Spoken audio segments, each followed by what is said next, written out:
बिस्मिल्लाह रहमान रहीम। सज्जनों ते मित्रों, नवाज लीग ते पीपल्स पार्टी की जिहड़ी लड़ाई हड़ मारे की मदद ते बहाली के हवाले नाल शुरू हुई सी, वो बड़ी हद तक ठंडी हो रही है। मैं भी ये कदी नहीं चाहया कि मुल्की सियासी हालात बिगड़न। जिहड़ी मैशत माड़े मोटे साह लै रही है वो एक बार फिर कुराए पै जाए तो आम बंदा जिस उम्मीद नाल अपनी हयाती दिन गुजार रहा है कि खुरे आने वाला वेला उहदे लई चंगियां खबरां लैके आवेगा या ਉਹਦੀ इस उम्मीद का दीवा बुझ जाएगा। मेरा पीपल पार्टी नाल ना तो गुजाती झगड़ा है तो ना ही मैं नवाज लीग का अजिहा हमैती हाँ जिहड़ा अन्नेवाह ਉਹਦੀ हर पॉलिसी का तर्जमान बन जावां। मेरा मकसद तो मसला अपनी धरती के अखां की गल करना है। मेरे पंजाब की धरती के लोगों का मुकदमा कोई भी लड़े, मैं वो पिछे खलोवांगा। मेरा वो लीडर है जिहड़ा पंजाब की महरूमी का अजारा करने की कोशिश करेगा। मैं उसे नूं आगू मन्नांगा जिहड़ा पंजाब नूं मंदा बोलण वाले दे सामने पूरे भार नाल खलो के जवाब देवेगा। मैं जदों दी होश संभाली है, सियासत भी की है ते सहाफत भी। मैं अपनी पूरी हयाती विच मरियम नवाज तो वख कोई अजिहा बंदा नहीं वेखिया जिन्हें पंजाब के हक्कां की गल बिना किसी मसलत तो इस तरह टंके की चोट ते कीती होवे। मैं समझदा हाँ कि मरियम नवाज ने वज़ीर आला पंजाब होने का सही मायने में हक अदा किया है। उन्हें उन्हां पंजाबियों की रूह नूं तरो ताज़ा करता है ਜਿਹੜੇ सोची बैठे सन कि असीं गाल मंदा भी सुनना है, ताने मेने भी बर्दाश्त करने ने ते अपने पुत्रों दी लाशां भी वसूल करनियां ने, पर साडी क्यादत ने कदी भी इहदा जवाब नहीं देना। मरियम नवाज ने उस पंजाबी नूं आवाज़ दे दित्ती है जिहदी क्यादत 78 वरे तो गूंगी सी। मैं इस क्यादत विच नवाज शरीफ नूं भी शामिल करदा हाँ ते मरियम नवाज दे चाचे शहबाज शरीफ नूं भी, जिन्हें पंजाब विच रिकार्ड तरक्याती काम कराए, पर पंजाब दा मुकदमा इंज नहीं लड़िया जिवें एक साल विच मरियम नवाज ने इस धरती के हक्कां दी वकालत की है। सज्जन प्यारे हो, शहबाज हुकूमत दी अपनी मजबूरियां ने ते पीपल पार्टी दी अपनी मसलतां। आसफ जरदारी होरी होवन या वज़ीर आज़म शहबाज शरीफ होरी, दोवां नूं एक दूजे की लोड़ है। मैं ये भी समझदा हाँ कि पंजाब नूं जिस तरह सिंध की धरती नाल प्यार है, उसकी मिसाल ना तो बलोचिस्तान में लभेगी तो ना ही केपी विच। पंजाब वो वाहद सूबा है जिन्हें सिंध की रेतल ते धरती नाल मुहब्बत का अमली सबूत दिता है। तुसीं लाहौर दी सड़कों पर सफ़र करो तो तुहानूं पता लगेगा कि इस शहर ने कराची के नाम नाल किन्ने ही कारोबार अपने दिल में वसाए हुए हैं।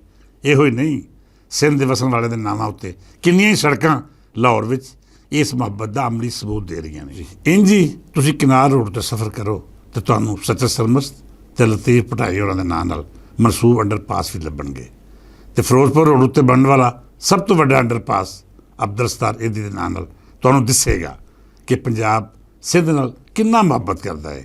ये नाल नाल जद दी वंड पई है उदों दा पंजाब ने अपने हिस्से का पानी, अपने वसाइल ते खजाना अपने सिंधी भरावां दे नाल लाउण तो कदी गुरेज नहीं किया। हक तो यह सी कि सिंध दे वसन वाले भी पंजाब की इस मुहब्बत का जवाब बराबर इंज ही देंदे।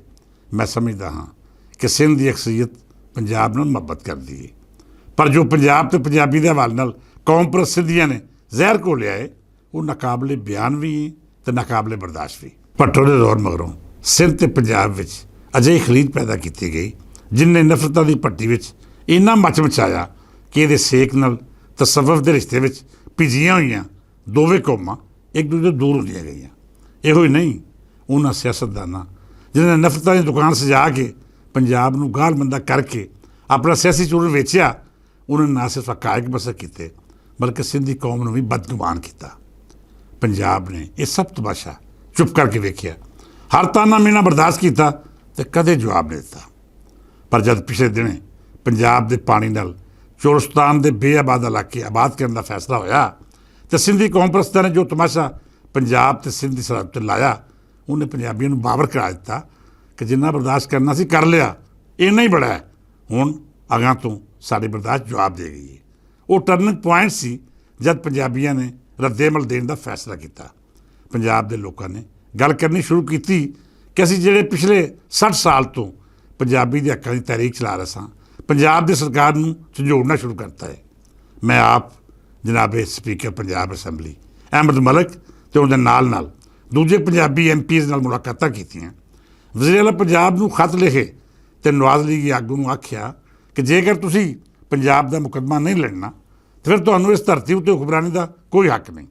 उन्हां दी मेहरबानी कि उन्हें साडी आवाज़ उत्ते कंन धरे, मेरे मुसलसल विलाह करने का जवाब दिता ਤੇ ਯਕੀਨ ਦਵਾਇਆ ਕਿ ਅਸੀਂ ਪੰਜਾਬ ਦੇ ਹੱਕਾਂ ਉੱਤੇ ਪੂਰੀ ਤਰ੍ਹਾਂ ਪਹਿਰਾ ਦੇਵਾਂਗੇ। ਉਹਨੇ ਇਹ ਵੀ ਆਖਿਆ ਕਿ ਸਾਡੇ ਲਈ ਪਾਕਿਸਤਾਨ ਦੀ ਵਹਾਦਤ ਅਜ਼ੀਜ਼ ਤਾਰੇ, ਪਰ ਇਹਦਾ ਇਹ ਮਤਲਬ ਨਹੀਂ ਕਿਉਂਕਿ ਪੰਜਾਬ ਦੇ ਪੁੱਤਰਾਂ ਨੂੰ ਕਤਲ ਕਰਦਾ ਰਹੇ ਤੇ ਅਸੀਂ ਚੁੱਪ ਬਹਿ ਕੇ ਤਮਾਸ਼ਾ ਵੇਖਦੇ ਰਹੀਏ। ਮੈਂ ਸਮਝਦਾ ਹਾਂ ਕਿ ਮੇਰੀ ਆਵਾਜ਼ ਤੇ ਸਾਡੀ ਤਹਿਰੀਕ ਦੀਆਂ ਕੋਸ਼ਿਸ਼ਾਂ ਤੋੜ ਚੜ੍ਹੀਆਂ ਤੇ ਮਰੀਮ ਨਵਾਜ਼ ਨੇ ਉਹ ਮੌਕਾ ਇਖਤਿਆਰ ਕੀਤਾ ਜਿਹੜਾ ਹਰ ਪੰਜਾਬੀ ਦੇ ਦਿਲ ਦੀ ਆਵਾਜ਼ ਸੀ। ਸੱਜਣ ਪਿਆਰਿਓ, ਮਰੀਮ ਨਵਾਜ਼ ਨੇ ਜਿੰਨੀਆਂ ਗੱਲਾਂ ਕੀਤੀਆਂ ਨੇ ਉਹ ਸਿਰਫ ਪੰਜਾਬ ਉੱਤੇ ਲੱਗੇ ਇਲਜ਼ਾਮਾਂ ਦਾ ਦਿਫਾਅ ਨੇ।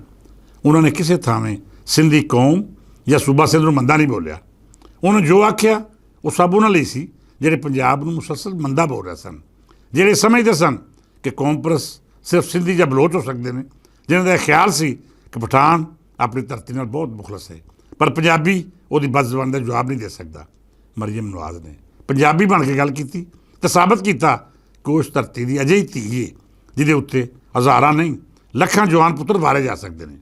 ਉਹਨੇ ਜਦ ਇਹ ਜੁਮਲਾ ਆਖਿਆ ਕਿ ਜੇ ਪੰਜਾਬ ਦੀ ਧਰਤੀ ਦੀ ਗੱਲ ਮੈਂ ਨਹੀਂ ਕਰਨੀ ਤਾਂ ਫਿਰ ਹੋਰ ਕਿਹਨੇ ਕਰਨੀ ਹੈ, ਯਕੀਨ ਮੰਨੋ ਇਸ ਜੁਮਲੇ ਮਗਰੋਂ ਮੇਰੀ ਸਾਰੀ ਹਯਾਤੀ ਦੀ ਮਿਹਨਤ, ਕੋਸ਼ਿਸ਼ ਤੇ ਤਹਿਰੀਕੀ ਮੁਸਾਫਤ ਦੀ ਥਕਨ ਦੂਰ ਹੋ ਗਈ। ਮੈਨੂੰ ਇਹ ਤਸੱਲੀ ਤੇ ਤਸ਼ੱਫੀ ਪਹਿਲੀ ਵਾਰੀ ਮਿਲੀ ਕਿ ਚਲੋ ਕੋਈ ਤੇ ਆਇਆ ਜਿਹਨੇ ਮੇਰੀ ਧਰਤੀ ਦੇ ਮਜ਼ਲੂਮਾਂ ਦੀ ਗੱਲ ਕਰਕੇ ਉਹ ਹੱਕ ਅਦਾ ਕੀਤਾ ਜਿਹੜਾ ਪਿਛਲੇ 78 ਵਰਿਆਂ ਤੋਂ ਕਿਸੇ ਹੋਰ ਸਿਆਸਤਦਾਨ ਨੇ ਨਹੀਂ ਸੀ ਕੀਤਾ।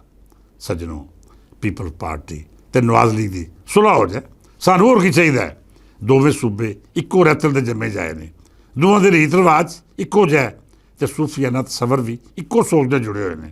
ਲਿਹਾਜ਼ਾ ਦੋਵਾਂ ਨੂੰ ਇੱਕ ਦੂਜੇ ਦੇ ਮੋਢੇ ਨਾਲ ਮੋਢਾ ਲਾ ਕੇ ਅਗਰ ਟੁਰਨਾ ਚਾਹੀਦਾ ਹੈ। ਸਾਡੇ ਲਈ ਹਰ ਸਿੰਧੀ ਮਾਣਯੋਗ ਹੈ, ਹਰ ਸਿੰਧੀ ਦਾ ਹੱਕ ਸਾਡੇ ਉੱਤੇ ਫਰਜ਼ ਹੈ। ਸੱਚੀ ਪੁੱਛੋ, ਮੈਂ ਜਾਂ ਦੂਜੇ ਸਾਥੀ ਜਿਹੜੇ ਪੰਜਾਬੀ ਤਹਿਰੀਕ ਨਾਲ ਜੁੜੇ ਹੋਏ ਨੇ ਉਹ ਦੋਵਾਂ ਸੂਬਿਆਂ ਵਿੱਚ ਖਿੱਚੀ ਹੋਈ ਸੁਬਾਈਅਤ ਦੇ ਲਕੀਰ ਨੂੰ ਮੰਨਦੇ ਹੀ ਨਹੀਂ। ਅਸੀਂ ਤਾਂ ਆਖਦੇ ਹਾਂ ਕਿ ਕਰਾਚੀ ਤੋਂ ਲੈ ਕੇ ਦਿੱਲੀ ਤੱਕ ਸਾਡੀ ਇੱਕੋ ਹੀ ਰੇਤਲ ਹੈ। ਸਾਨੂੰ ਭਰਾਵਤ ਦੇ ਰਿਸ਼ਤੇ ਵਿੱਚ ਜੁੜ ਕੇ ਇੱਕ ਦੂਜੇ ਦੁੱਖ ਸੁੱਖ ਸਾਂਝੇ ਕਰਨੇ ਚਾਹੀਦੇ ਨੇ। ਇਹਦੇ ਵਿੱਚ ਉਹ ਬਦਬਖਤ ਤੇ ਹਰਾਮਖੋਰ ਟੋਲਾ ਵਿੱਚ ਪਾਉਂਦਾ ਹੈ ਜਿਹੜਾ ਆਪਣੇ ਸਿਆਸੀ ਮਫਾਦਾਂ ਲਈ ਨਫ਼ਰਤਾਂ ਦੀ ਸੌਦੇਬਾਜ਼ੀ ਕਰਦਾ ਹੈ। ਉਹ ਮੁਨਾਫਕ ਸਿਆਸਤਦਾਨ ਜਿਨ੍ਹਾਂ ਹਮੇਸ਼ਾ ਪੰਜਾਬ ਨਾਲ ਮੁਨਾਫਕਤ ਰੱਖ ਕੇ ਪੰਜ ਦਰਿਆਵਾਂ ਦੀ ਧਰਤੀ ਦੇ ਹੱਕਾਂ ਦੇ ਸੌਦੇ ਕੀਤੇ, ਅਸਲ ਫਸਾਦੀ ਤੇ ਸ਼ਰਪਸੰਦ ਉਹ ਨੇ। ਸਾਨੂੰ ਪੰਜਾਬੀਆਂ ਤੇ ਸਿੰਧੀਆਂ ਨੂੰ ਉਹਨਾਂ ਸਿਆਸਤਦਾਨਾਂ ਤੇ ਕੌਮ ਪ੍ਰਸਤਾਂ ਦਾ ਮੁਹਾਸਬਾ ਕਰਨਾ ਚਾਹੀਦਾ ਹੈ ਜਿਹੜੇ ਨਫ਼ਰਤਾਂ ਦੀ ਸੁਜਾਗਰੀ ਕਰਦੇ ਨੇ। ਦੋਵੇਂ ਸੂਬੇ ਜੁੜ ਕੇ ਰਹਿਣਗੇ ਤੇ ਤਰੱਕੀ ਦਾ ਸਫ਼ਰ ਸੁਖੱਲਾ ਹੋ ਜਾਏਗਾ। ਤੇ ਜਿਹੜੇ ਇਹਨਾਂ ਸੂਬਿਆਂ ਵਿੱਚ ਨਵੇਂ ਸੂਬੇ ਬਣਾਉਣ ਦਾ ਸ਼ੋਸ਼ਾ ਛੱਡਦੇ ਨੇ, ਜਿਹੜੇ ਆਪਣੇ ਸਿਆਸੀ ਮਫਾਦਾਂ ਦੀ ਖਾਤਰ ਗੈਰ ਫਿਤਰੀ ਤੌਰ ਉੱਤੇ ਵੰਡ ਪਾ ਕੇ ਨਵੇਂ ਸੂਬੇ ਤਖਲੀਕ ਕਰਨ ਦੀ ਨਫ਼ਰਤ ਭਰੀ ਸਿਆਸਤ ਨੂੰ ਹਵਾ ਦੇ ਰਹੇ ਨੇ, ਉਹ ਇਸ ਧਰਤੀ ਦੇ ਸੱਜਣ ਕਦੇ ਨਹੀਂ ਹੋ ਸਕਦੇ। ਉਹ ਆਪਣੀਆਂ ਲੋੜਾਂ ਦੇ ਗੁਲਾਮ ਤੇ ਮਫਾਦਾਂ ਦੇ ਅਸੀਰ ਨੇ। ਸਿੰਧ ਹੋਵੇ ਜਾਂ ਪੰਜਾਬ, ਇਸ ਧਰਤੀ ਦੇ ਅਸਲ ਦੁਸ਼ਮਣ ਉਹ ਹੀ ਨੇ। ਸਾਨੂੰ ਸਭ ਨੂੰ ਇੱਕ ਮੁੱਠ ਹੋ ਕੇ ਇਹਨਾਂ ਬਦਬਖਤਾਂ ਦਾ ਮੱਕੂ ਠੱਪਣ ਦੀ ਸੋਚ ਇਖਤਿਆਰ ਕਰਨੀ ਚਾਹੀਦੀ ਹੈ।